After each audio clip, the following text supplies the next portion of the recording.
Bonjour à tous et bienvenue à notre 23e podcast. Et oui, 23e. Donc, aujourd'hui, une partie de l'équipe est avec moi. Donc, avec nous, on a aujourd'hui JF, Marc, Michel et Guillaume, alias Révune. Et moi-même, pour vous servir, on va faire un roman aujourd'hui qui est Point de rupture. Donc, je vous montre rapidement la version poche ici. Point de rupture. Avec ce roman qui est centré sur un personnage quand même assez important qui est Mace Windu. Le choix de Guillaume. Guillaume qui aime bien ce roman. Oui, le personnage aussi. Si vous voulez que je donne les technicalités comme d'habitude, si on passe ça. Donc, l'auteur Matthew Stover. Matthew Stover, c'est qui? C'est celui qui a fait en français Le Traître du Nouvel Ordre Jedi et l'épisode 3, La Revanche des Sith. Notre roman principal aujourd'hui est Point de rupture, que le nombre de pages en papier est de 545, c'est quand même une bonne brique. Puis de 359 en e-book, livre électronique. On se situe en l'an moins 22 avant la bataille de Yavin. Donc ça, L'auteur, c'est juste après l'Attack of the Clone, le film. Ouais. Pour situer. Oui, pas longtemps après, effectivement. En effet, bonne précision.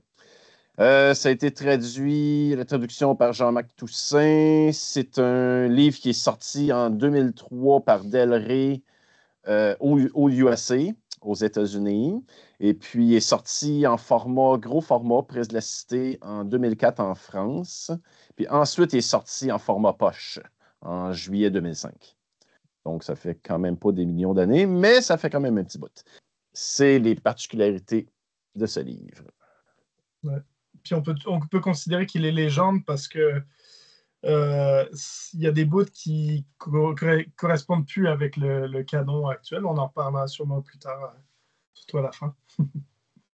Donc, on va continuer en faisant un petit tour de table de ce qu'on a pensé du livre en ce moment même. Donc, on va commencer par Michel, qui, je crois, n'a pas lu.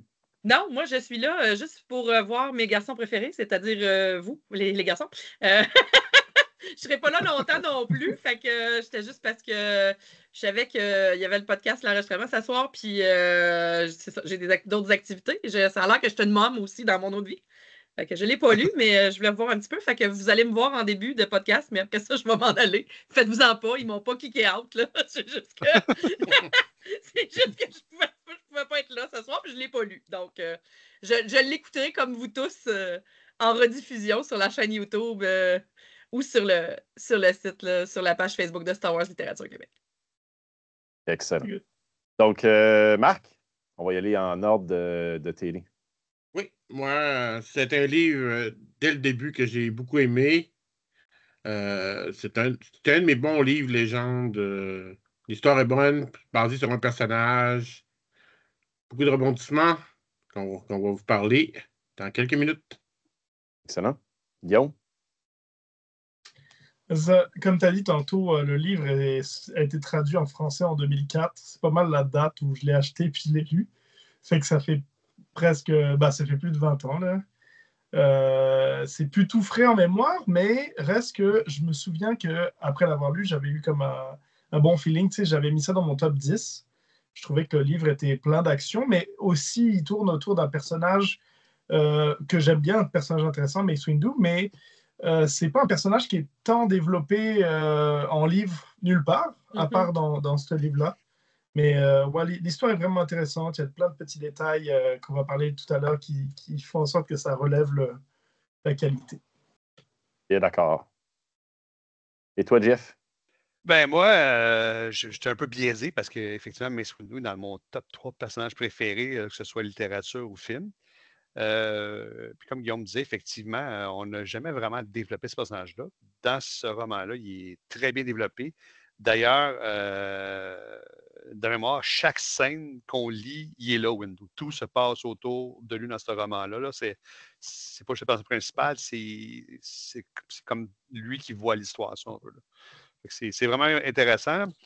Pour ceux qui aiment le Mace Windu, ben, vous allez être servi parce qu'il est vraiment comme ça tout le long du roman. Là. Puis toi, Claude? En effet, ben écoute, je pense que c'est un personnage qui est assez populaire pour beaucoup de monde, là. Ceux qui l'ont vu en film, au premier lieu, puis ceux qui lisent aussi les livres. Il n'y a effectivement pas de livres qui ont été faits. En tout cas, peut-être des BD, oui, mais pas de romans là, en tant que tel. Là-dessus, fait que c'est vraiment le fun d'explorer ce personnage-là, puis on rentre vraiment à fond, comme tu le dis.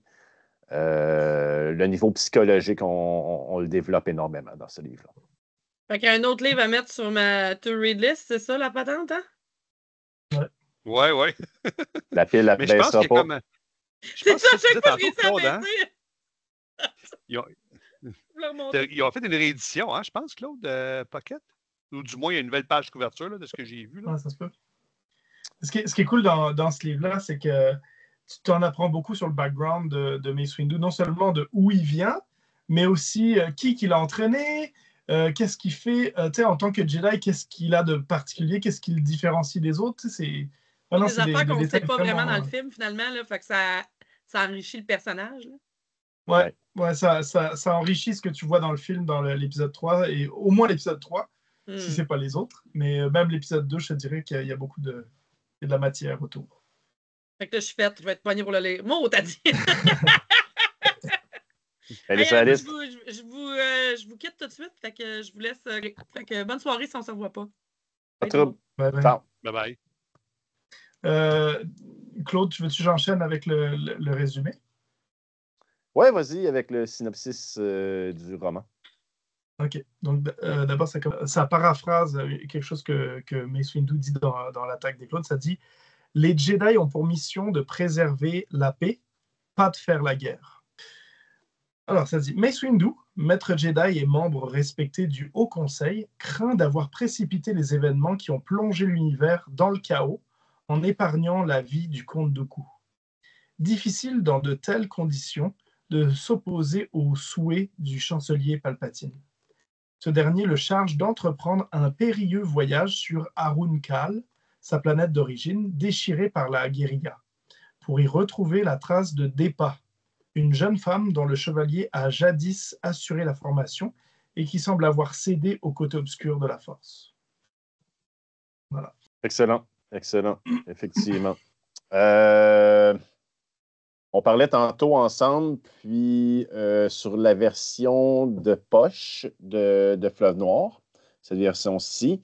En arrière, il y a une faute de frappe sur Harun. C'est marqué Harun Izal au lieu de Kal. Et puis, Jeff, tu nous parlais aussi que sur cette fresque-là, il y avait quelque chose de bizarre. Oui, c'est le dessin d'un des 3 romans de la trilogie de la Croisade Noire du Jedi Fou.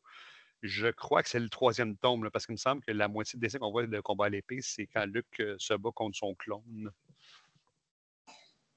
En effet, fait que. L'image n'a vraiment pas rapport. Non, c'est ça. Vraiment pas. Mais au moins, il y a l'image en face, elle a rapport, au moins. Là, tu sais.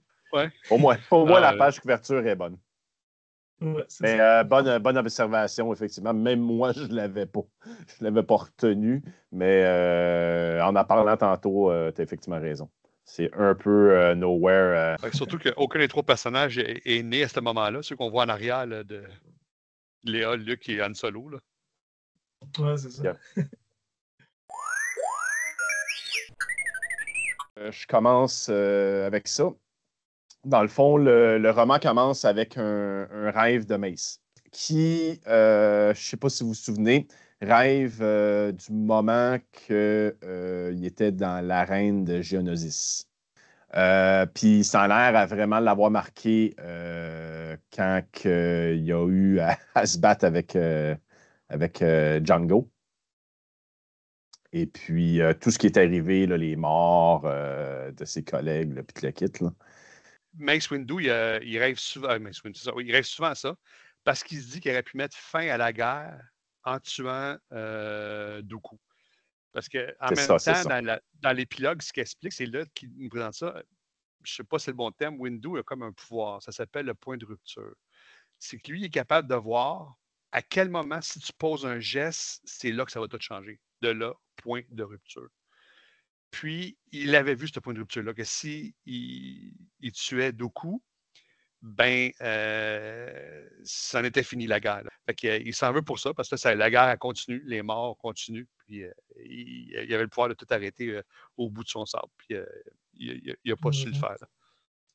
C'est ça, parce que dans la scène que vous parliez, si ma mémoire est bonne, on voit vraiment Mace Windu qui met son sabre en dessous du cou de Dooku, quelque chose comme ça. Non, de Jango Fett. Ok, d'accord. Ouais. Puis c'est ça, après ça, Jango Fett se défend. Il passe à côté de Dooku. Ouais. C'est ça. Puis là, après ça, Jango Fett contre-attaque. Puis là, après ça, il tombe en bas dans l'arène. Puis là, Jango Fett le suit. Puis il combat. Mais j'imagine que c'est à ce moment-là, il aurait peut-être pu tuer Dooku. Ou du moins, il pense qu'il aurait pu. Ouais. C'est ça qui le ronge, quoi. Même que dans le roman, plus tard, on le voit, Depa, qui était sa Padawan, mais qu'aujourd'hui, aujourd'hui, à ce moment-là, est rendue une maître Jedi qui fait partie du conseil, elle lui rapproche de tout simplement, tu aurais dû juste bombarder la reine de Geonosis, puis ça aurait été fini. De se comporter en guerrier et non en représentant de la justice. C'est là, il est convoqué par Palpatine. Par Palpatine pour lui Ouais, et Yoda se rendre je crois, c'est au bureau de Palpatine, c'est ça? Oui, c'est en plein ça, avec Yoda. C'est ça, fait que il se rend là, puis on apprend, ça m'a surpris, mais c'est tout à fait logique, que Mace Windu a un grand respect pour Palpatine. Il trouve que c'est un bon chef. Mais ça donne une idée à quel point c'est vrai. Palpatine a vraiment su bien jouer ses cartes puis passer en dessous du radar au nez même des Jedi.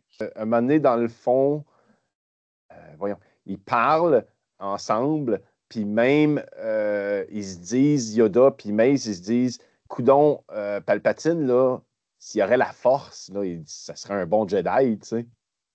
Je sais pas si tu te rappelles de ça, là, tu sais, il capote un peu, puis tout, là, puis là, il fait, ouais, mais tu sais, c'en est pas un, finalement, là, puis tu le quittes, là, mais c'est rien que pour dire peut-être le lien que tu dis de sympathie qu'il y a avec... Ouais, c'est ça qui est... Tu sais, dans ce temps-là, il ne suspecte pas encore Palpatine, là, vraiment, là, tu sais. Ici, ma mémoire est bonne, mais là, ça remonte à très loin, puis j'ai lu aussi des résumés qui m'aident, mais me semble qu'ils vont voir Palpatine parce que les services secrets de Palpatine ont reçu un message qui vient de la planète Arunkal. C'est ça, ce message-là, c'est un message qui a été envoyé justement par son ancienne Padawan, Mace Windu Depa Bilba. Puis le message est inquiétant, mais je ne me rappelle plus exactement la nature du message. Donc, Jeff, si tu veux reprendre, vas-y. C'est ça, c'est que, tu l'as si bien dit, les services secrets de la République amènent une vidéo. Puis c'est une espèce de vidéo en 3D, je me souviens bien. Fait que la vidéo commence, puis tu vois un campement, là, je crois, dans la jungle, peut-être une base avancée des Balawis, si on veut, des prospecteurs. Puis là, c'est un massacre. Là. C'est vraiment, là, femmes, enfants, c'est un massacre. Puis là, dedans, tu vois Depa, là, j'ai dans le temps pour son nom de famille. Bilba. Puis c'est ça. Qui a l'air complètement perdu. Mais complètement perdu, complètement, je te dirais, dépassé par les événements. Puis là, Depa, elle livre un message à Windu. Tu n'aurais jamais dû me confier cette mission. Je n'aurais jamais dû venir ici. Je ne suis pas folle. C'est bien pire. Je suis devenue saine d'esprit. Il n'y a rien de plus dangereux qu'un Jedi sain d'esprit. Donc là, wow. Ça fait assez... ça fait pas si sain que ça, finalement. C'est ça. Mais ça fait assez paniquer Windu, parce que Windu a toujours considéré Depa comme sa propre fille qu'il n'a jamais eue, si on veut. Exactement. Non. Moi, je devrais juste dire, par exemple, que Mace Windu, sa planète natale, justement, c'est Arunkal. Oui, c'est vrai. C'est vrai. Détail très, très, très important. C'est un détail qui est super, super, super important, là. Puis, dans le fond, je vais vous le lire tout de suite. Là. J'ai une petite édition que j'ai pris parce que, tu sais, dans le fond, connaissais pas grosso modo, là, mais Mace Windu, humain, peuple corin de la planète Aruncal. Les Corunais, descendants des Jedi écrasés sur la planète, expliquent... Ah oui, c'est ça.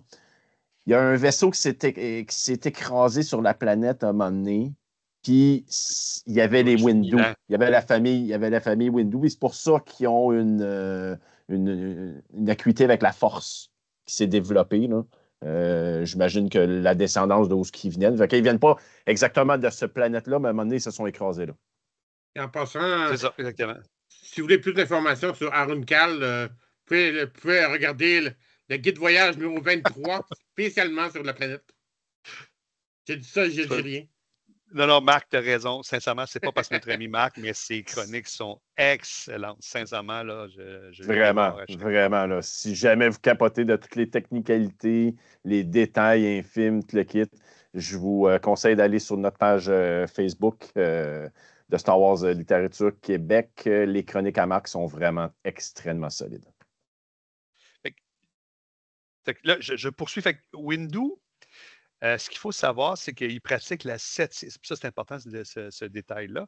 Il pratique la septième. Comment on dit ça? Oui. C'est la septième forme. Forme. La forme. Style ou forme, oui. Ça, c'est ce qu'on appelle le Vapad. C'est un nom d'un animal. À la base, le Vapad, ça avait été, si ma mémoire m'est fidèle, c'est un petit peu confus. On a comme deux versions, puis les deux versions viennent du même auteur, Matthew Stover. C'est ça qui est un petit peu spécial. Peut-être que les deux versions, dans le fond, c'est un combiné. Donc, je m'explique. À la base, c'était, je crois, surtout pour les titres, parce que tu te laisses carrément aller. Là. Toutes tes émotions, tu les laisses aller. Là. Puis tu frises les ténèbres. Puis je pense que quand les titres l'utilisaient, tu tombais dedans. Puis Mace Windu, lui, il a créé le Vapad. Il a réussi à le rattraper, puis il a appelé ça, parce que dans le temps, ça ne s'appelait pas Vapad, ça avait un autre nom. Il a réussi à le faire en sorte, en se contrôlant, tu sais, qu'il ne tombera pas du côté ténèbres. Il a appelé ça le Vapad, sinon d'un animal. Cette technique-là, il l'a enseigné à Depa, qui le maîtrise. Donc, c'est la raison pour laquelle Windu veut y aller lui-même, seul, sans soldat clone, sur la planète à cause du Vapad. C'est ça qui explique, parce que ça peut être très dangereux. Puis là, c'est drôle parce que Palpatine, qui fait tout le temps semblant de un peu savoir tout, mais dans le fond, il en sait bien plus qu'il laisse paraître. Ouais. Fait qu'il il dit, oui, effectivement, il dit, je pense que Depa le maîtrise. Oui, il dit, c'est moi qui ai enseigné. Il dit, je pense qu'il maîtrise. Donc, moi, je ne maîtrise pas, c'est moi qui l'ai créé. Ça, c'est du Windu, tu sais. Il dit vraiment, mot pour mot, c'est moi qui ai créé le Vapad. Tu sais, fait que c'est ça, les pratiquants de cette forme de sabre laser-là sont très, très rares. Il y a presque juste lui et son apprenti. Mais il y en a un autre. Les Sith, ça ressemble, mais c'est pas la même chose exactement. Non, c'est ça, mais il y en a un autre. Là, je pense que c'est Bulk. Ça, c'est un des Jedi dissidents qui est allé rejoindre éventuellement Dooku. Ah oui? C'est drôle parce que Palpatine, il en parle dans le roman, puis il lui dit que, justement, il dit, ouais, mais lui, sinon, il dit, Bulk ne maîtrise pas le Vapad. Le Vapad le maîtrise. Tu sais, la nuance, là, est importante. Fait que c'est sûr que Yoda et Palpatine sont pas d'accord qu'il est tout seul. Ils veulent qu'il aille avec... même qu'au début, je pense qu'ils sont pas trop d'accord parce que lui, il a lui-même, mais au pire, il veut qu'il aille avec des soldats clones. Il veut pas. Au mieux, il accepte qu'il y ait un vaisseau qui reste en orbite. Mais mettre le pied sur la planète, il va être tout seul à le faire. Ouais. C'est ça, parce que c'est comme quand il y a une enquête policière puis qu'un policier est trop impliqué dans l'histoire parce que c'est quelqu'un qui connaît ou quelqu'un qui est proche. Je ne me rappelle plus c'est quoi le terme qu'ils utilisent, mais dans ce cas-là, pas conflit d'intérêt, mais quelque chose du genre. Ouais, généralement, ils ne vont pas prendre ce policier-là parce qu'il risque de faire les mauvais choix. Donc là, c'est la même chose avec Mace Windu, c'est son apprenti. Ils ne veulent pas qu'il y aille parce qu'ils savent qu'il est déjà trop impliqué émotionnellement. Oui, c'est ça. C'est ça. Mais il réussit à les convaincre en lui disant, je suis le seul qu'on va vouloir suivre. Parce que rendu là, lui, il s'en va là pour le mettre en arrestation, carrément. Là. Il faut qu'il l'arrête. C'est vraiment un geste de justice là, qu'il va faire. Là. Quand même. Tu l'as-tu dit de quoi, Marc? Oui, juste pour un complément d'information, les autres pratiquants du Vapad connus, il y a eu un co-créateur, Sarah Bulk, Ouais, c'est ça. PULQ, Ouais. et Quinlan aussi connaît le Vapad parce qu'il a été entraîné aussi par Maze. OK, oui. Quinlan Ouais. Voss. Ouais, mais tu vois, Ah, ça se peut ce que tu dis, C'est pas c'est vrai. exactement identique, que- mais c'est du Vapad pareil. Au moment où ce livre-là a été écrit, Quinlan Voss n'existe pas encore, c'est pour ça. C'est pour ça que. C'est- Quinlan, je pense qu'il est plus canon, alors que ça, c'est plus légende, c'est pour ça que ça a comme. Mais ouais. Si on poursuit, en gros, Mace Windu, il se rend sur sa planète natale, donc à Runkal, mais il se fait passer pour un contrebandier corélien, histoire de ne pas éveiller les soupçons. Vu de l'espace, la planète, on dirait qu'il y a des océans, puis que c'est une planète un peu bleue, mais finalement, c'est juste des gaz qui donnent cet effet-là. C'est les volcans, il y a beaucoup de volcans sur la planète, puis ils créent ces gaz-là qui font en sorte que ça a l'air de ça d'en haut, mais en fait, sur Terre, c'est quasiment juste de la jungle puis des volcans partout. Ouais. Merci de combler ma faiblesse. Je suis tellement mauvais pour la partie géographie comme telle. Puis, la capitale, c'est, là, ça se peut que je prononce mal, Pelekpa, je pense. Oui, c'est ça. Pelekpa. Donc, la façon que ça fonctionne un peu le plus, je vulgarise beaucoup, c'est que tu as les gens qui vivent sur Pelekpa, ça, c'est les Balawés, c'est les colons, les immigrants. Puis eux, les prospecteurs, ils veulent. Parce que la jungle, malgré qu'elle ne soit pas hospitalière comme telle, est pleine de ressources pour le commerce. Fait qu'eux, ils veulent exploiter ça. Puis l'autre côté, tu as les couronnés qui, eux, vivent là-dedans. Ça, c'est les montagnards, si on veut. Puis, pour survivre là-dedans, parce que c'est vraiment pas hospitalier, cet endroit-là, tu as comme 4 règles à suivre. La première règle, c'est le code d'honneur qu'ils appellent. La deuxième règle, c'est le devoir envers ton clan. Ensuite, le troisième code, c'est la famille, justement. Super important. Et le quatrième, le plus important de tous, c'est le troupeau. Pourquoi un troupeau? C'est que tu as les Corunés qui, eux, se font ouvrir le chemin dans la jungle par des. Plus parce que les herbeux, ça a l'air, c'est des grosses bêtes qui mangent ou au fur et à mesure, j'ai cru comprendre, les herbes, ça leur permet de faire des chemins. Puis tu as les chiens hacks qui, eux, tournent autour du troupeau, si j'ai bien compris, puis sont sensibles à la force, mais fidèles, puis ils peuvent repérer quand un prédateur arrive, fait qu'ils préviennent. Fait que le troupeau, c'est super important. Pas de troupeau, tu ne survis pas. Puis c'est le fait que ce troupeau-là existe, c'est comme eux, c'est comme s'ils vont contre la jungle.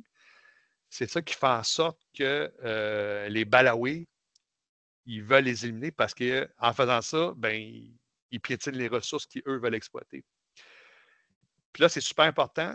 Ça fait des années, bien avant que les séparatistes rentrent en guerre, que ces deux peuples-là se battent. C'est même rendu, ils appellent ça, c'est une période estivale pour eux autres. Quand l'été arrive, les combats partent. Là. Ils sont élevés dans la laine l'un de l'autre. Oui, vas-y. Petite parenthèse, là, tu parlais de ce qui intéressait dans les Balawés dans la forêt, qu'est-ce qu'ils veulent exploiter, puis que malheureusement, les Corunés, malheureusement, que les Corunés maganent. Je peux te donner un détail. Donc, ce que les Balawés veulent, c'est ils sont attirés, donc ces colons-là sont attirés par les richesses de la jungle. Et entre parenthèses, il y a l'écorce de Tyrell, donc ça doit être un arbre. Le ticelle, les feuilles d'un arbre qui s'appelle le portac. Oui, des feuilles de portac. Le bois de lamas, le ginsol et le tiroun. Bref, c'est des choses qui sont précieuses puis qui peuvent revendre une fortune. Fait que quand les Corunais arrivent avec leurs animaux puis qu'ils défrichent tout ça, ça leur fait perdre de l'argent à ces colons-là, mais à quelque part, la planète ne leur appartient pas. C'est des envahisseurs. C'est ça, exactement. C'est ça, encore une fois, tu as bien décrit, c'est un peu ça qui fait le conflit entre les deux. Puis, Mace Windu, oui, il est né là. Sauf que, comme bien des Jedi, il était, je ne sais pas ce bon terme utiliser, recruté, très, très jeune. Puis c'est vraiment sur Coruscant. Fait que quand tu parles à Windu, son sentiment d'appartenance, lui, c'est pas cette planète-là. C'est vraiment Coruscant. Oui, il y a Parce qu'il aucun. dit, il n'a presque aucun souvenir. Non, je pense qu'il est retourné adolescent ou dans la jeune vingtaine. Puis ce fut pour un bref séjour. Mais. Oui, vas-y, Marc. C'est sûr qu'il est allé une fois au moins. Hein. C'est ça. Puis ça, c'est ça que j'ai trouvé spécial. Moi, parce qu'habituellement, c'est ce genre d'histoire-là. La personne retourne sa planète d'origine, puis le sentiment d'appartenance. Non, Windu, là, 0 puis une barre. Son appartenance, c'est vraiment Coruscant. Même s'il connaît le code par cœur que j'ai nommé, non, son appartenance, c'est l'ordre des Jedi et non les Corunés. Fait que là, comme Guillaume le disait, fait que là, lui, il arrive, excusez l'anglicisme, undercover. Il cache son sabre dans son sac, puis il n'est pas habillé en Jedi. Il arrive aux douanes. Puis comme on disait, c'est une planète qui, à cause des sports, il y a beaucoup de maladies, beaucoup de gemmes, tout ça. De vérification. Avant d'arriver aux douanes, tu dois passer sous une douche. Puis là, tu es flambant nu, puis la douche, elle te désinfecte tout. Puis je pense même qu'elle te shoot un produit qui va te protéger. Ça, je suis moins sûr, là, mais je me souviens qu'eux, ils passent dans une douche. Puis les deux douaniers, qui sont de la milice, effectivement, sont corrompus. Puis, règle générale, ils profitent du fait que les gens sont tout nus, surtout les humains, fait qu'ils se sentent démunis, intimidés, pour en profiter là, pour leur faire du bullying, là, leur voler des choses, là, leur soutirer de l'argent, des trucs comme ça. Puis là, ce que Windu explique, lui, au contraire, quand il est tout nu, il dit, moi, je pense qu'il fait 1m90. Lui, au contraire, il se sent bien à l'aise. Lui, ça ne l'intimide pas du tout. Puis, j'avais mêlé une scène, j'y reviendrai plus tard. Fait que là, Windu, c'est à son tour, il passe. Fait que là, les deux douaniers s'essayent, là. Puis c'est drôle, c'est vraiment, à la limite, un peu comique parce que tu as un petit douanier puis un grand gros paraquet. Il s'essaye avec Windu. Windu refuse. Il essaie de leur faire comprendre que c'est pas une bonne idée parce qu'ils vont en payer le prix. Puis eux, ils s'essayent quand même. Puis ça finit que Windu casse le nez du plus balèze des deux. Puis il repart avec son petit bonheur avec le sac, puis ses trucs. Puis les douaniers, ils laissent aller. Ils ne s'essayent pas plus qu'il faut comme tel. Là. Fait que, si je me souviens bien, quand il sort de là, au loin, il repère un coruné, et il le voit dans la foule, là, qui fait comme exprès pour que Windu le voie. Tu sais, on voit ça dans les films. La personne, elle s'arrange pour qu'elle suive de loin pour l'amener à un lieu précis. Fait que finalement, il finit par rattraper le coruné. Puis, oui, il tombe dans un. Ah, c'est vrai, il tombe dans un guet-apens. Fait qu'il en vient à se battre avec des gens. Puis, le coruné qui le fait suivre de loin, finit par l'aider pour qu'il sorte de ce guet-apens-là. Puis, il lui met un sabre laser. Puis là, le sabre à départ. De départ. Puis c'est là que parlait Guillaume, là, qui nous a quittés pour quelques instants. Il regarde le sabre laser, puis il y a comme une genre de sève dessus. Oui, exact. Pour l'empêcher de rouiller à cause des sports. C'est à ce moment-là qu'il y a quelqu'un qui lui explique un petit peu ce que Depa Bilbal a dû faire sur son arme, puis en fait, c'est parce que l'atmosphère de Aruncal est tellement humide, mais aussi pas toxique, mais il y a quelque chose qui gruge le métal. Fait que c'est pour ça que Depa Bilbal est obligé de recouvrir, comme je pense certains font avec certains métals sur cette planète-là. C'est une ambre qui s'appelle l'ambre de Potak, je pense. C'est un arbre, une genre de sève. Puis si tu recouvres ton métal de sève, ça arrête le problème. En effet, c'est en plein ça. C'est ça. Puis les belligrants qui l'ont attaqué, c'était des Balawi. Puis il avait réussi à assommer, Windu avait réussi à assommer le chef. Puis il espérait pouvoir l'interroger sur écoutez, pourquoi vous m'avez attaqué. Mais là, quand il revient pour aller voir le chef, il découvre que les corunés qui l'ont aidé à sortir de ce guet-apens-là l'ont tué. Ça dégoûte vraiment Mace Windu qui l'a tué. Tu sais pas quelqu'un, surtout qu'il l'a assommé, il était comme sans défense. Ça, là. Mais ça donne le ton parce que tout le long du roman, vous allez voir, c'est comme ça. Dès que tu as la chance de tuer un coroné ou un balawé, tu le fais. Tu ne te poses même pas de questions. Ça, c'est une atmosphère qui déplaît au plus haut point à Mace Windu. Ça le dégoûte vraiment. Là. Ouais. Fait que là, il n'a quand même pas le choix de les suivre parce qu'il va retrouver des pas. Tu sais, si c'est elle qui a. C'est elle. Si c'est lui qui a remis le sabre à des pas, ça veut dire qu'il sait où est-ce qu'elle est. Je peux même le dire tout de suite, là, on va finir par l'apprendre. L'agent couronné en question, c'est Nick Rostou, si je le prononce bien. Nick, ça, je suis sûr. Le nom de famille, je suis moins sûr que je l'ai prononcé correctement. Avant qu'ils repartent, eux, ils fouillent les corps, puis ils prennent toutes les armes qu'il y a dessus sur ceux qui ont tué. Ouais. Puis là, Mace Windu, comme je vous dis, c'est quelqu'un qui est habitué d'être en contrôle.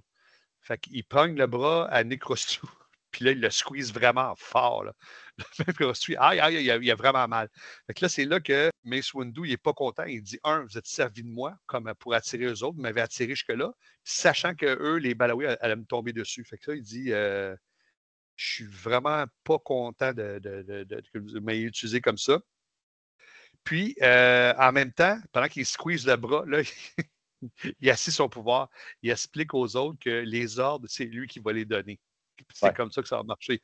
Fait que là, pendant qu'il squeeze le bras de Nick Rostou, il dit, si tu veux avoir ton bras, fais-leur comprendre ça. Puis Rostou, c'est un petit gars, il pousse tout le temps des petites craques, mais là, il ne trouve pas drôle. Il a hâte de récupérer son bras. Puis, quand il déplore le fait qu'ils aient tué, il y a une fille dans le groupe qui s'appelle Shulk. Elle en parle, elle a vraiment la rage au cœur, puis elle dit, garde, c'est des Balawi. C'est juste normal qu'on les ait tués, je vais t'épargner ce qu'ils m'ont fait. Ce qu'on vient savoir, c'est qu'elle a été violée par eux autres. Fait qu'il y a, comme tu dis, c'est tout le temps cette atmosphère-là qui règne entre ces deux-là. Mm-hmm. Donc, fait que là, ils vont se diriger dans la jungle. Puis dans la jungle, ils se rendent dans la jungle. Puis là, à un moment donné, Mace Windu, il est plus ou moins intéressé dessus parce qu'il n'aime vraiment pas leur attitude. Puis là, ben, regarde, tu n'as pas le choix. Là. Tu peux partir si tu veux, mais tu ne reviendras pas. Parce qu'une fois qu'on rentre dans la jungle, il faut rester groupé. Après ça, je pense que genre ils se font attaquer, non, me semble? Oui. Ils se font attaquer par des véhicules volants. Ils se font carrément attaquer par des... Je ne sais pas quel genre de véhicule que c'est. Là. C'est des véhicules comme qu'ils appellent bas marché, là, que tout le monde a ça comme système de défense là, sur sa planète, tellement que c'est pas cher et que tout le monde peut en avoir. Là. Mais il y en a 3 qui essaient de faire la fête à Mace, mais bon, ça ne marche pas trop comme qu'ils pensent. Là. Non, effectivement. Puis c'est là qu'en même temps qu'on apprend, parce que là, Windu ne comprend pas au début pourquoi ils ne sont pas plus impliqués que ça au niveau de la guerre avec les séparatistes. Puis là, ce que Nick Rostou leur explique, il dit, regarde, ce que tu ne comprends pas, là, nous, puis les Balawi, on est en guerre, là, bien avant que moi-même je sois né. La seule raison pourquoi que là, on se bat, si on veut, contre les séparatistes, c'est parce que les séparatistes fournissent de l'équipement aux Balawi pour avoir droit à accès à l'aéroport. Mm-hmm. Parce que la planète comme telle, je pense que c'est au niveau des chemins, c'est bien situé. Puis en plus, ça nous permet de faire du ravitaillement et des réparations. Sauf qu'effectivement, ils ne peuvent pas fournir de droïdes pour aller dans la jungle. À cause des sports, les droïdes ils seraient inefficaces après un certain temps qu'ils seraient là-bas. Fait qu'ils leur fournissent, comme tu disais, Claude, des vieux versions de vieilles technologies qui peuvent survivre à l'environnement de la jungle. Ouais. Puis, ça s'en vient. Puis l'autre affaire qui fatigue beaucoup Mace Windu, c'est avec quelle légèreté eux ils traitent ça, on en tue, ils nous tuent, tatati. Puis là, Windu, il dit, ben, quand tu vois ça comme un jeu, comme tu dis, il dit, c'est ça le côté obscur, de voir la mort, de voir les tueries comme étant un jeu. C'est vrai. Il en fait souvent mention de ça. Dans le groupe, donc, il y a Nick Rostou, il y a Shulk, il y a les frères Besh et Lesh. Oui. Donc, quand la nuit arrive, out of nowhere, il y a, c'est-tu Besh ou Lesh? C'est Lesh. Fait que Lesh s'en va le voir, puis il explique, je veux pas que tu reprennes Depa. On a besoin de Depa ici. Puis là, Windu, il parle avec, puis il dit, on va en parler demain parce qu'il voit qu'il est pas là, dans un état. C'est ça, il y a quelque chose qui n'est pas là. Puis l'autre, il lâche pas le morceau. Oui, c'est correct, on va en reparler demain. Là, c'est pas le temps. Fait que Lesh finit par s'en aller. S'en aller, oui. Puis, en même temps, on apprend que les canonnières que se servent les Balawi, ils font des patrouilles, puis abattent les herbeux à vue.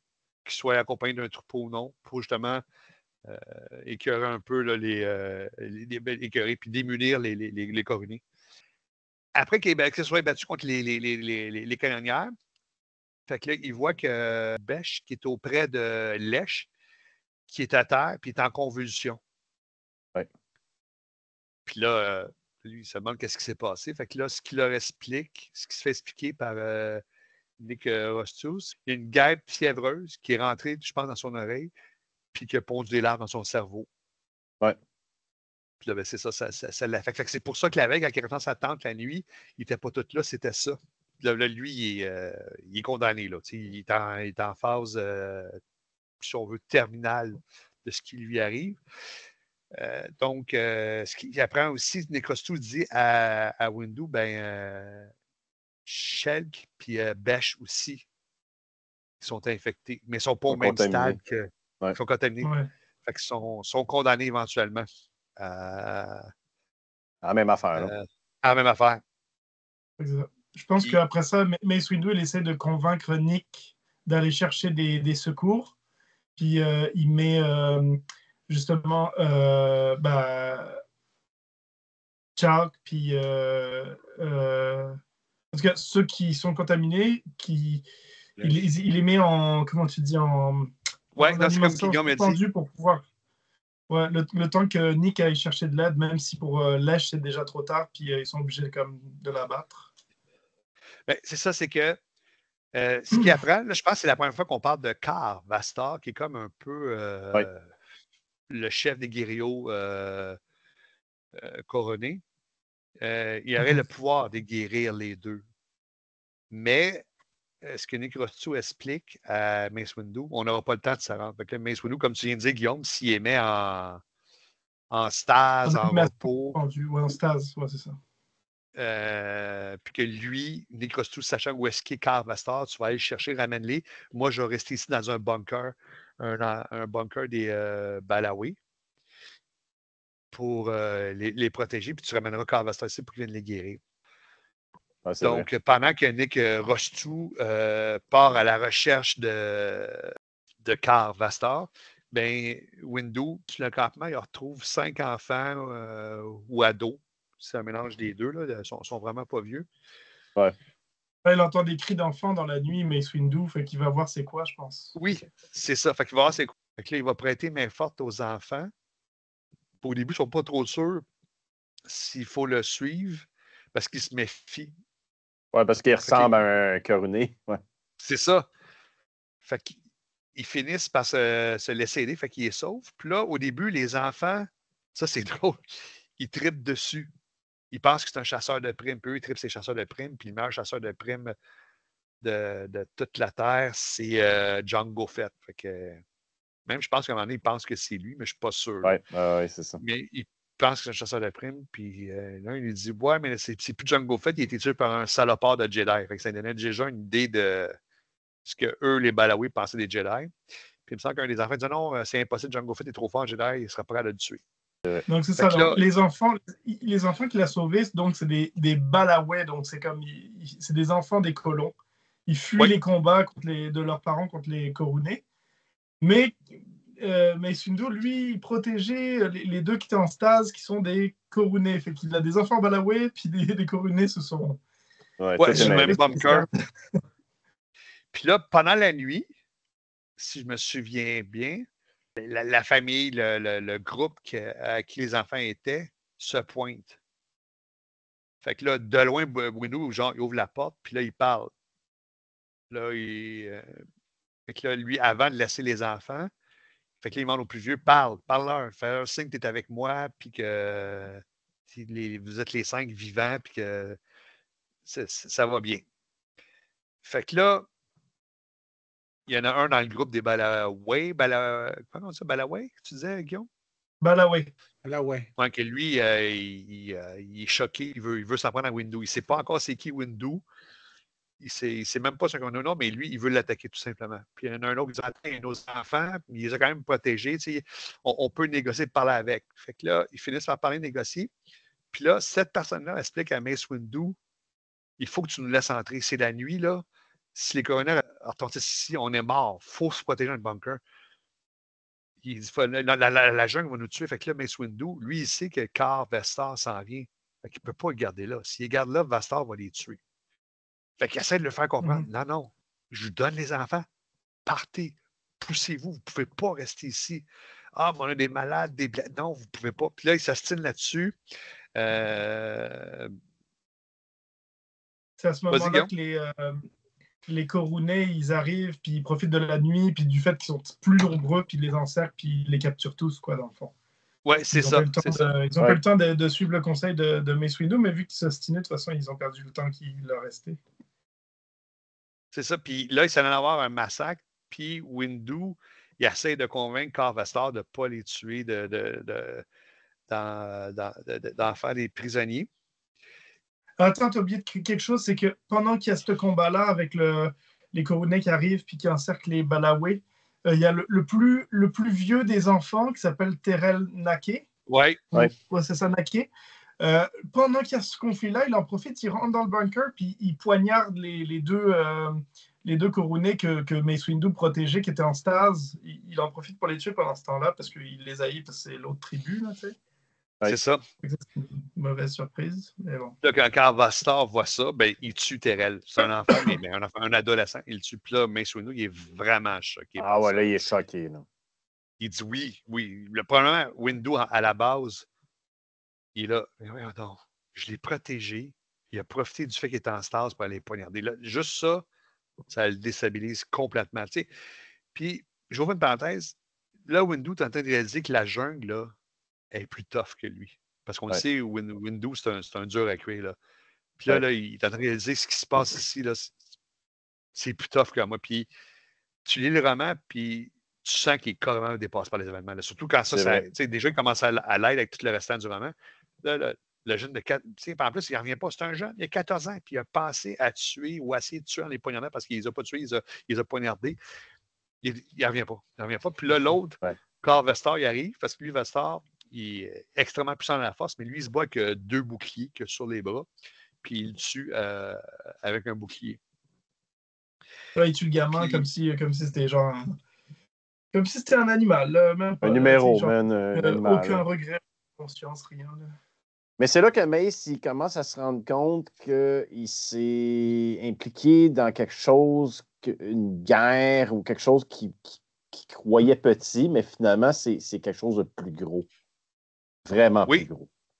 Puis quand il parle à Car Vestar, pour le reste des prisonniers, le Car Vestar, ce qu'il explique, c'est que il va les garder prisonniers. C'était déjà ça qui était prévu. Ils vont les amener au fin fond de la jungle. Ils vont les mettre tout nus. Puis ils vont, en bon québécois, les domper là. Pour les Français qui écoutent notre podcast, ils les abandonnent là. Ils repartent, puis à eux de survivre. Fait que là, Windu, il dit, les humilier aussi en même temps.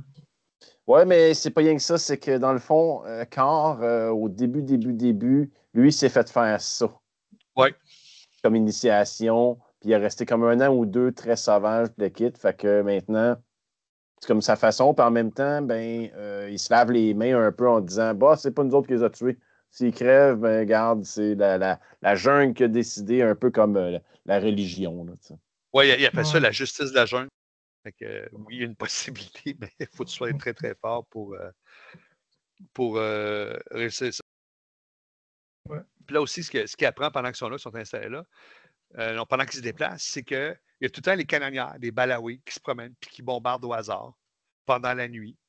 Ils ne visent pas vraiment des campements parce que c'est pas facile à trouver, mais ils tirent au hasard, comme ça les réveille. Fait que ça fait en sorte que les coronés sont tout le temps fatigués. C'est ça, ils sont tout le temps fatigués. Ils disent qu'ils tiennent au fil du rasoir. Là, c'est ça. Puis ajoute à ça, la jungle, tu as la présence continue de prédateurs divers. Puis, dans le fond, ce que Mace Windu constate, c'est que Car Vestar, lui, il vit farouchement, il vit naturellement, il est complètement détroussé des contraintes de la civilisation. Puis même quand il parle pas. C'est que tu l'entends par la fois dans ta tête. Il grogne, puis dans ta tête, tu entends ce qu'il dit. Ouais. C'est vraiment c'est pas un Sith, c'est pas un Jedi, c'est vraiment la force utilisée à l'état naturel, mais avec la jungle là, qui est très négative. Là. Ben, c'est pas un site, mais reste que je pense que le gars, il puise quand même dans le côté obscur assez souvent. Mais ouais, c'est ça, leur façon de vivre est vraiment à l'opposé de celle des Jedi, je trouve, parce que même au niveau des équipements qu'ils ont, d'un côté, tu as les Jedi qui utilisent un sabre laser, une épée, qui sert généralement à la défense. Puis de l'autre bord, les autres ont un genre de vibro-bouclier ou je sais pas quoi. Puis eux autres, leur vibro-bouclier, au lieu d'utiliser pour se protéger, ben, ils l'utilisent pour l'attaque. C'est comme l'inverse des Jedi, un petit peu. Ouais, c'est comme ça dans tous les domaines. Ouais. Là, tu vois vraiment qu'il y a un clash entre les deux. Moi, quand je lisais ça, ça me donnait le feeling, tu sais, comme une espèce de meute, une meute de loups.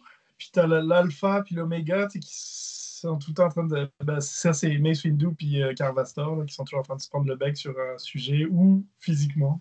C'est vrai. C'est exactement ça. Puis, si on veut en parler, là, c'est que dans le fond,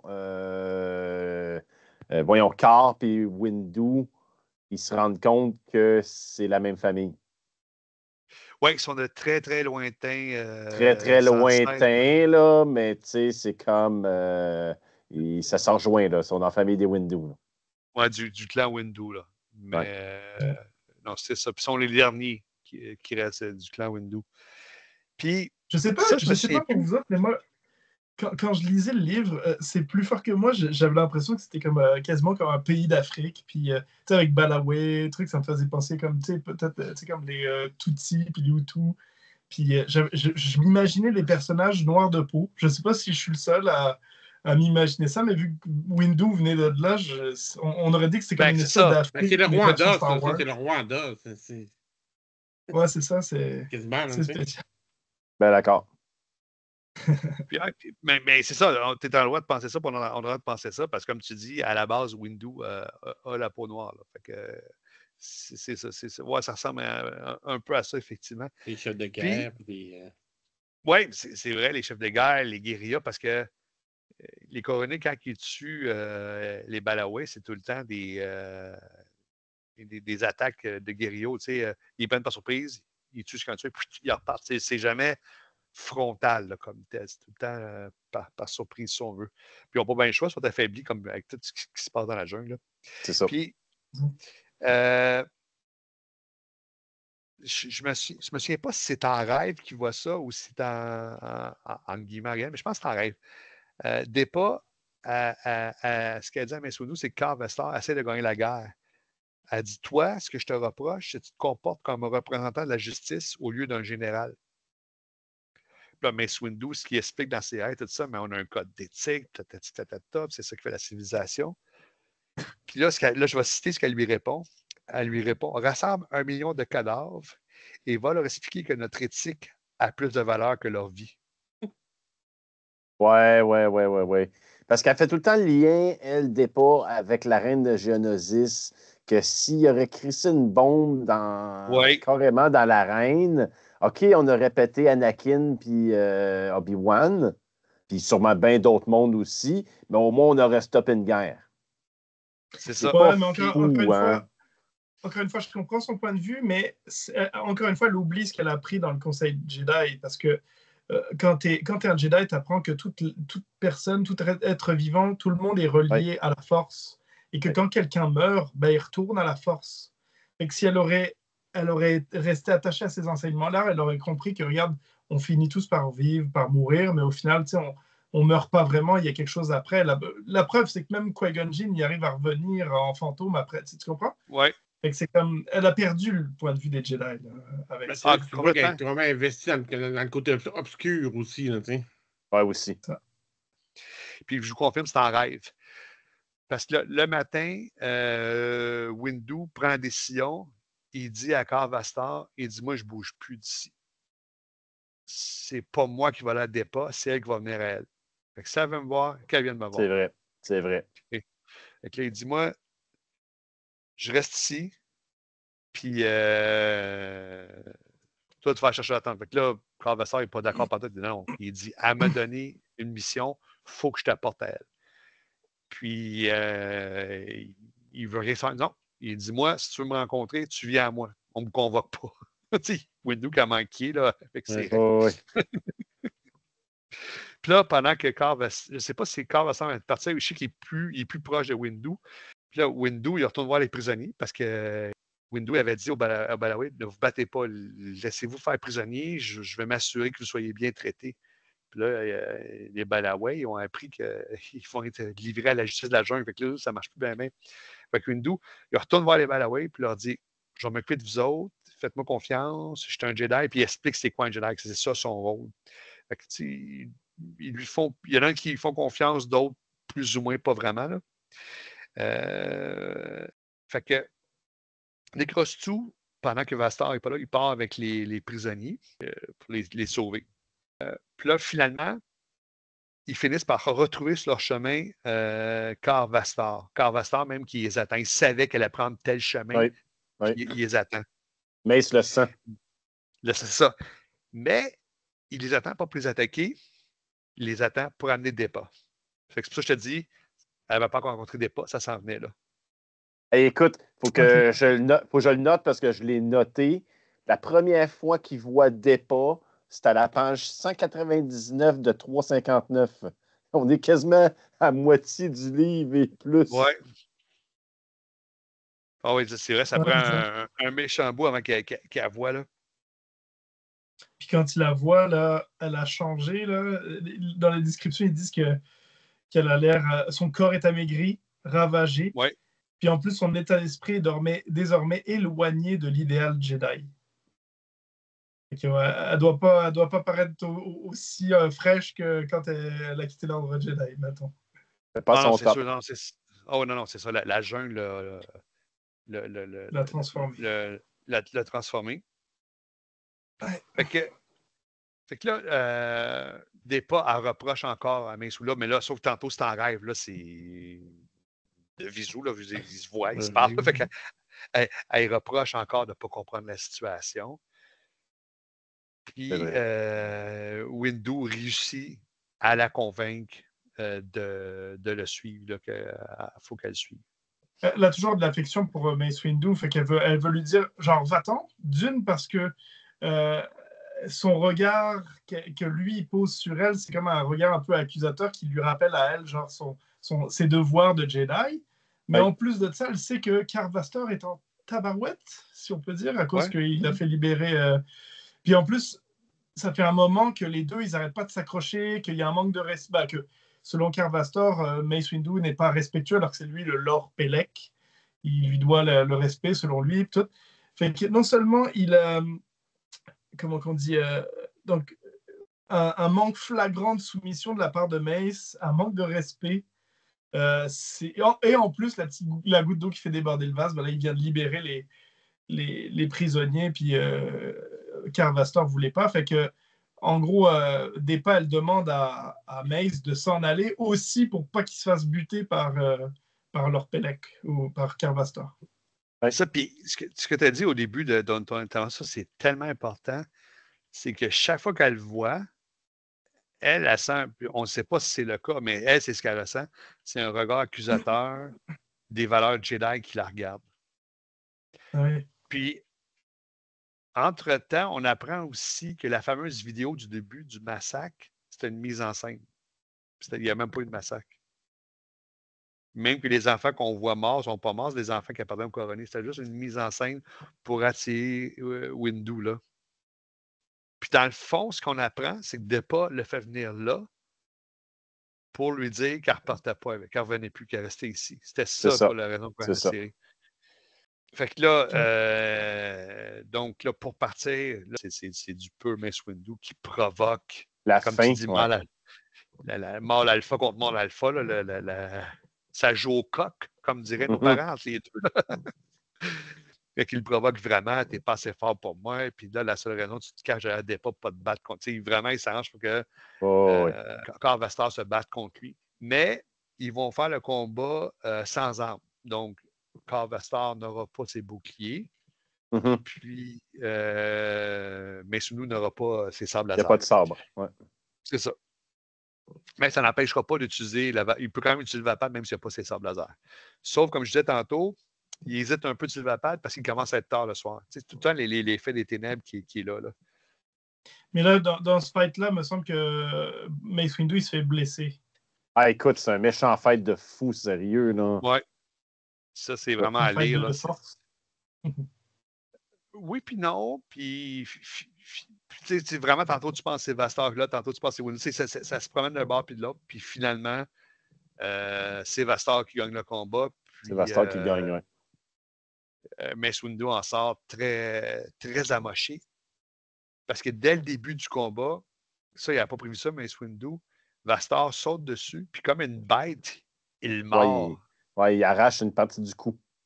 Ouais, il mord dans le cou, là, la carotide, je pense. Mais Windu, vous allez voir, il est très. Oui, il est physique, il se bat tout, mais il est très intelligent aussi. Limite manipulateur, son roux. Fait que Windu, il dit que c'est important pour garder son sabre, puis qu'il aimerait ça le revoir, puis là, Vastar, non, c'est moi qui vais le garder avec. C'est moi qui vais garder ton sabre, je le garde avec moi. Comme soumission, là. Ouais. Je pense que pour survivre, il dit à Vastar genre qu'à partir de maintenant, il va lui obéir puis que c'est son chef, mais il pense complètement autre chose dans sa tête, mais il suit comme si. Il fait comme si. Ah oui, tu lis ça. Oui, je me soumets à tout, là, t'es là. Windu, se soumettre? Non, ça marche pas. Tu lis ça, puis t'as l'impression de lire du retcon. Non, ça se peut pas. Oui. Windu ne s'incline devant personne et ne s'abaisse devant personne. J'ai trouvé ça drôle, spécial de voir comment tu as la force des Jedi comme celle que Windu utilise, qui est le fruit de la discipline puis d'un entraînement rigoureux. Et de l'autre bord, tu as une espèce de force, mais utilisée brutale, qui est utilisée par quelqu'un qui a dû survivre toute sa vie, puis que ça vient comme un instinct. Comme un instinct de survie, un peu. Puis là, je vais avancer les choses parce que tu amènes le point, c'est un point qui est très intéressant. Depa, c'est ça qu'elle dit. Elle dit que l'avenir pour la guerre, c'est ça qu'il faut faire. Il faut avoir des principes de justice, de loi, de discipline. C'est vraiment ça. C'est vraiment comme ça que c'est utilisé les termes. Puis comme tu dis, de y aller, comment tu disais ça, Guillaume, de façon brute, de façon plus instinctive. Instinctive avec la force. C'est ça l'avenir, il faut faire la guerre. Puis comme je dis, c'est toutes des notions qui sont importantes parce que ça va tout revenir vers la fin du roman, ces notions-là. Puis là, il est vraiment amoché, là, Mace Windu. Fait que Depa a dit au frère, tu restes avec nous le temps que tu récupères, puis après ça, tu pourras, parce que Windu, tout le long avec lui, il y avait comme, puis ça, c'était pas caché, c'était su, là, un appareil de communication très rudimentaire pour communiquer avec le vaisseau qui avait été laissé en orbite pour venir le récupérer, parce que c'était supposé qu'il arrêtait Depa. Il arrêtait Depa, puis il venait les récupérer. Windu commence à aller un petit peu mieux, puis Necrostu, il a hâte de quitter la planète. Lui aussi, il était écœuré, là, il va aller sur Coruscant comme Mace Windu il avait promis. Fait que, il dit ouais, ça sera pas long. Il dit j'ai appelé le vaisseau, il va éventuellement arriver. Mais il lui dit ça, mais il lui dit pas la vérité. C'est pas pour tout de suite. Ben, il sait que le vaisseau est en chemin, mais il sait pas quand il va arriver. C'est ça l'affaire. Puis là, c'est là que, parce que tout le long du roman, quelquefois, on voit Mace Windu écrire son journal. C'est un journal, après ça, qui va être remis aux archives du Conseil des Jedi. Puis comme ça reste en mémoire. Ça donne une forme, comment on dit ça, d'immortalité. Mais ça, c'est une bonne chose que tu parles de ça, par exemple, parce que le journal de Mace Windu, c'est écrit que, dans le fond, on pogne 1 ou 2 chapitres, peu importe, là, puis il y a tout le temps un journal de Mace Windu qui apparaît, là. Puis là, il va parler justement de sa journée ou ses 2 journées, qu'est-ce qu'il a fait, puis ainsi de suite, et ainsi de suite. Fait que c'est quand même assez important dans le livre. 2. Mm-hmm. Fait que là, donc, Necrostu et Mace Windu sont en attente que le vaisseau arrive. Puis là, Car Vastar remet les 2 sabres à Windu. Puis là, il dit, tu sais ce que ça veut dire? Ça veut dire que Depa abandonne les Jedi. C'est ça. Faut que tu repartes. Fait que, il dit, là, si tu pars pas, avec ton vaisseau mec qui arrive, j'ai réussi à voler des bazookas. Fait que si tu repars pas dans le vaisseau, j'abats ton vaisseau. puis ça va être de ta faute. Puis là, Mace Windu, non. Il dit, tu peux pas faire ça, là. Il dit, si tu fais ça, c'est une attaque contre la République. Tu sais, le fameux système de justice. Ouais. Il dit, ce sera pas moi, c'est toi qui vas l'attaquer. Tu vas devoir répondre devant la République, puis Depa aussi, parce qu'elle va être considérée comme étant complice. Mace Windu, il demande à Necrostu de trouver un endroit où il ne pas communiquer avec les barges de la République. Fait que là, il trouve l'endroit, il communique avec. Puis là, ce qu'ils apprennent, c'est qu'ils ne pourront pas envoyer les barges parce que dans l'espace, il y avait, je pense, des restants de comètes. Puis il y avait des, vous savez, les vaisseaux droïdes qui étaient désactivés, qui étaient cachés là. Puis en étant désactivés, eux ne pouvaient pas les voir sur les radars. Fait que quand ils sont arrivés, ils ne les ont pas sentis. Mm-hmm. Mais il y a quelqu'un qui les a déclanchés. Fait que les vaisseaux droïdes se sont mis à attaquer les barges de la République. Fait que là, ils sont comme coincés, ils ne pourront pas débarquer. L'idée de Windu, c'est que les barges vont arriver, les droïdes vaisseaux vont les suivre, puis les droïdes vaisseaux sont tellement stupides qu'ils ne feront pas la différence entre les barges et les canonnières qui appartiennent aux Balaway, fait qu'ils vont les attaquer aussi. Fait qu'au début, c'est ça. Là, fait que là, il établit son plan. Au début, Shaq et Karl Vastar ne veulent pas aider jusqu'à temps que Windu dise vous n'allez pas tuer des milliers de Balawi. Parce que là, ce qui est arrivé aussi, c'est que la milice, les Balawi sont arrivés en grande pompe. Là. Ils ont envoyé 15 000 soldats. Fait que là, ils lancent une première attaque contre les grottes.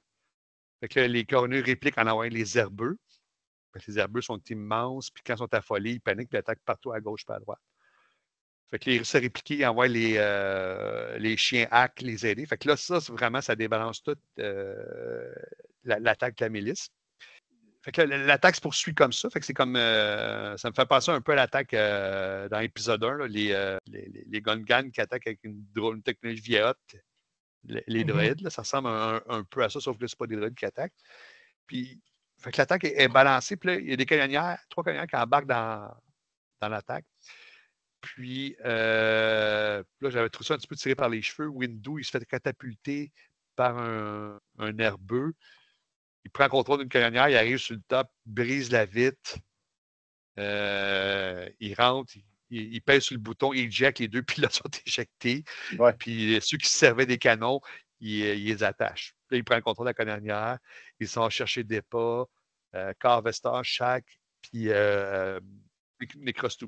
Mace Windu puis Necrostu doivent abandonner leur canonnière, fait qu'ils l'abandonnent, puis aussi ça vient un petit peu tiré par les cheveux. Ils sautent, puis en plein vol, ils vont dans la canonnière où est-ce que Depa est et Karl Vestar. Là, quand Windu il arrive là, il réalise que Depa elle a tué les 24 membres d'équipage. Fait qu'elle est encore. Et puis là.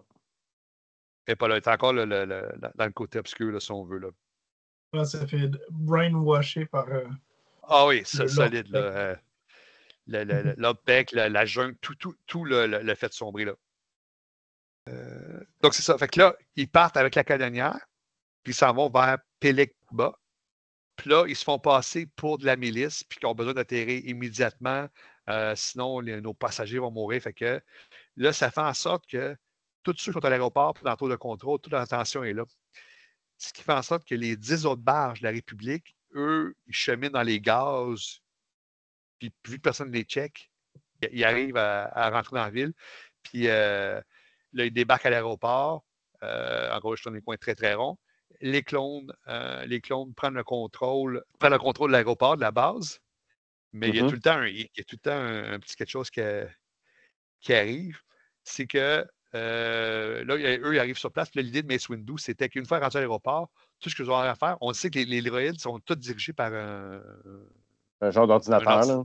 Un genre d'ordinateur. J'arrête ça, tout est fini. Plus de problème. Ben, le monde sur place disent non, c'est pas moi, c'est un datablock qui contrôle ça, puis moi, je ne l'ai pas. Le chef de la place dit je ne l'ai pas. C'est pas moi qui l'a, puis je ne sais pas qui l'a.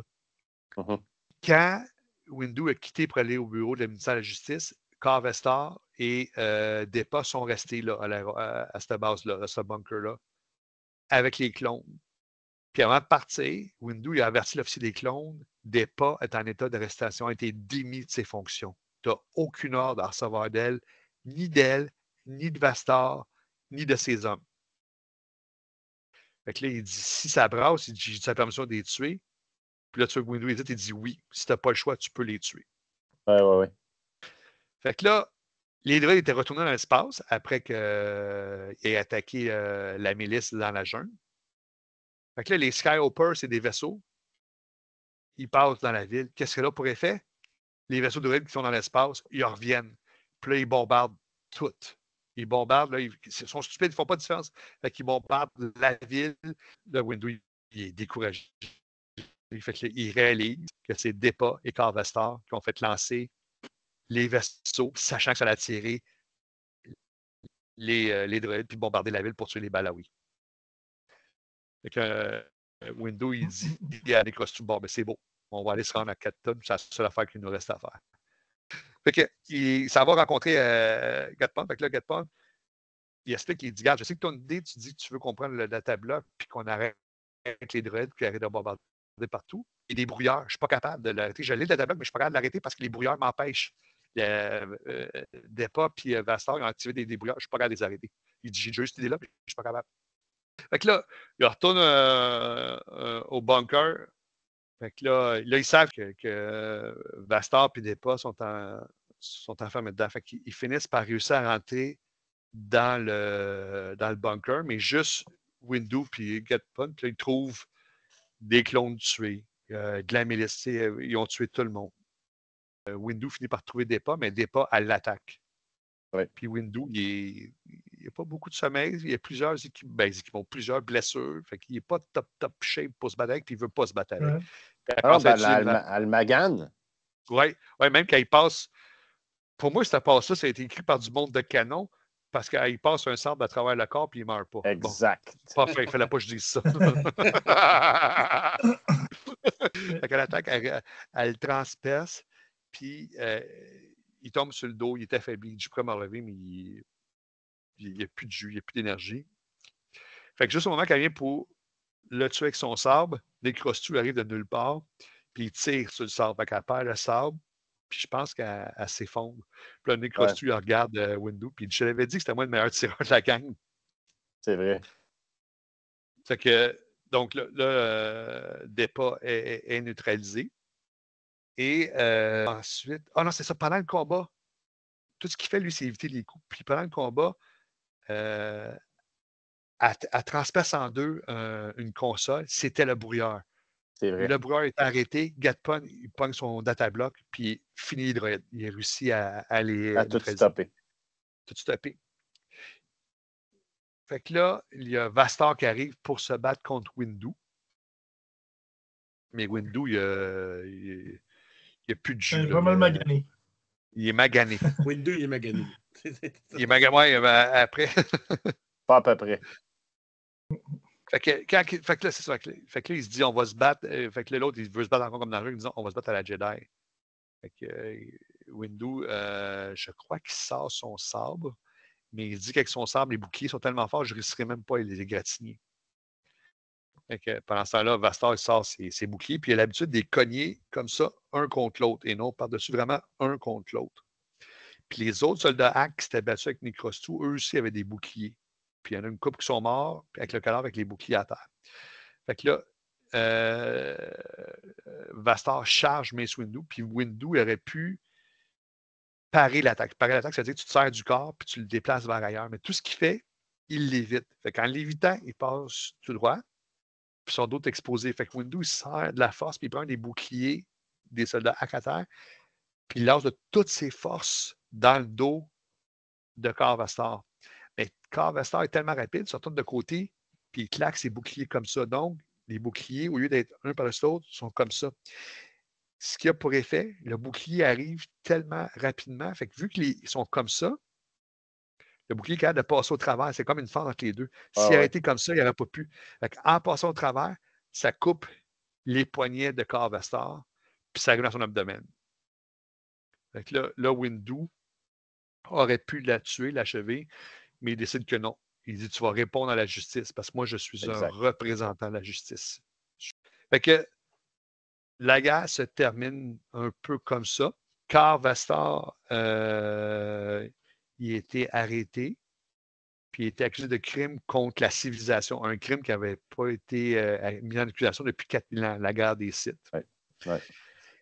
Depa est dans une cuve à Bacta, ses blessures sont guéries, mais comme, je ne sais pas comment ça, comme tombé dans une... Les blessures physiques sont guéries, mais pas psychologiques. Mental. Ouais, comme dans une forme de stase. Puis quand elle va revenir à elle, elle aussi, elle va devoir répondre de ses crimes. Parce qu'elle a participé à ça. Ouais, c'est ça. Mais, tu vois, c'est à cause de cette fin de livre-là que je disais qu'on voit vraiment la distinction entre le canon et ce livre-là qui est légende, parce que dans le canon, Depa Bilba, elle est la maître Jedi de Kanan Jarrus, qui est dans Rebels. Puis même dans certains épisodes, je ne sais plus si c'est dans Rebels ou si c'est dans Tales of the Jedi, mais tu la vois puis à l'ordre 66, puis etc., avec son padawan, puis tout ça. Mais là, la fin de ce livre-là, comment ça se termine? Tu vois qu'elle va se faire accuser, puis probablement qu'elle va être exclue des Jedi ou quoi, fait que ça fit plus les deux. Là. Tu vois que c'est vraiment les gens. Non, je pense pas. Parce que dans le canon, comme je disais, quand le canon a survie, elle est avec... dans le fond, quand elle se fait tuer, même le Bad Batch est là. C'est un peu tout mêlé, le Bad Batch est là aussi. Mais je veux dire, de toute façon, t'es l'ordre Jedi. Depa Bilba, elle fait ça. Même si elle revient, puis qu'elle a changé d'attitude, puis qu'elle a prouvé qu'elle s'était affranchie de Carvastor, puis tout ça. Tu vas-tu lui mettre dans les mains un padawan après ça? Non, il y a ça. Non, il y a ça. Je pense pas. Là. Les deux histoires, ça se peut pas. Là. Ça se croise pas. Là. C'est vraiment légende et canon. Tu as deux histoires différentes du même personnage. Il me semble qu'on la revoit plus tard dans un autre livre où elle passe beaucoup de temps au Temple Jedi. Je sais que dans les bandes dessinées, dans les bandes dessinées, tu la retrouves, mais je ne sais pas s'il y a un autre roman où elle est dedans. Il faudrait faire des recherches. Bonne question. Mais ce roman-là, je l'ai vraiment aimé. C'est vraiment. Puis j'ai sauté des bouts, j'avais mis des pages, puis là, j'ai dit, ça commence à être long, j'aurais sauté. JF, j'ai vu que tu étais bien parti. Tu donnes quelle note? Ouais, quelle note? Donc, je donne un 8 sur 10. J'ai vraiment adoré. Ma troisième lecture, c'est drôle à dire, c'est elle que j'ai aimé le plus. On dirait que j'ai été en mesure de mieux apprécier le roman. Là. Toi, Claude? Moi, j'irais avec plus un 7 sur 10, je dirais. Environ. J'ai bien aimé. Le côté psychologique est particulier. Effectivement, on ne le voit pas ailleurs. C'est beaucoup de guérilla. C'est un bon set. À toi, Marc? De mémoire, parce que moi aussi, je l'ai lu. C'est est sorti en 2003, je pense, en anglais. Je l'ai lu là. Moi, je dirais un 8 parce que je me rappelle de l'avoir vraiment aimé. D'avoir vraiment aimé le côté particulier du livre. C'est vrai. Il y a tellement de stock, il y a tellement... Mace Windu est tellement un personnage spécial. C'est un Jedi, mais il y a juste le titre. Hein, Il n'y a aucune... Tout est particulier dans lui, puis là, tu le vois à son extrême dans ce livre-là. Donc, ça a été... Moi, j'ai trouvé ça super intéressant. Moi, j'aime les livres à la première personne. Tous les livres qui sont basés sur un personnage qu'on suit selon sa vision. Donc, c'est bon genre de livre. Moi, je mets un 7 sur 10. J'aurais peut-être mis plus avant, mais j'ai tellement lu de bons livres que ce livre-là, il était dans mon ancien top 10. Il a descendu parce que j'ai vraiment lu vraiment des bons livres, mais c'est vrai qu'il était vraiment agréable à lire. Ce que j'aime, c'est cet auteur-là, Matthew Stover, je trouve qu'il est vraiment original. Je veux dire, le gars, il faut qu'il crée une nouvelle planète avec des nouvelles personnes, mais il faut qu'il crée comme une culture, ou même deux cultures. Il a créé une jungle avec toute sa biosphère, puis puis il y a des trucs dégueux dedans, il y a des trucs brutals, c'est vraiment, vraiment bien pensé. Il a réfléchi à son affaire. Puis également, tu sais, ton personnage principal, c'est un Jedi comme Mace Windu. Il faut que tu sois capable de lui mettre un ennemi qui est à la hauteur. Puis, sans aller toucher au Sith, il a réussi à créer un personnage qui est Carvastor, qui est au moins comme son alter ego, on va dire. Puis moi, je pense que il a réussi à faire de quoi qui est quand même solide. j'aime aussi l'idée du background de Mace Windu, d'en apprendre un peu plus sur sa vie, puis de son apprenti, les connaissances qu'il a acquises, mais qu'il a transmis aussi. Tout ça, c'est des éléments qui font que le livre, franchement, il est bien écrit, puis c'est intéressant. C'est pour ça que je donne un 7. Oui, vraiment. Très bonne note. Ça a bien de l'allure. Fait que le mot de la fin, on te le laisse, Claude? Ben oui, en général, je vois que dans le fond, on a bien aimé ça. C'est un livre qui va plaire à la plupart du monde, je dirais, surtout ceux qui tripent sur Mace. C'est sûr, certain que c'est un incontournable dans les romans. Fait que je crois qu'on a bien rendu ça. Good job, toute la gang. Je vous dis merci à tous pour ce merveilleux podcast. Et puis, on se voit au prochain qui devrait être le 24e. Donc, que la force soit avec vous et à la prochaine. Ciao. Bye bye. Ciao. Ciao.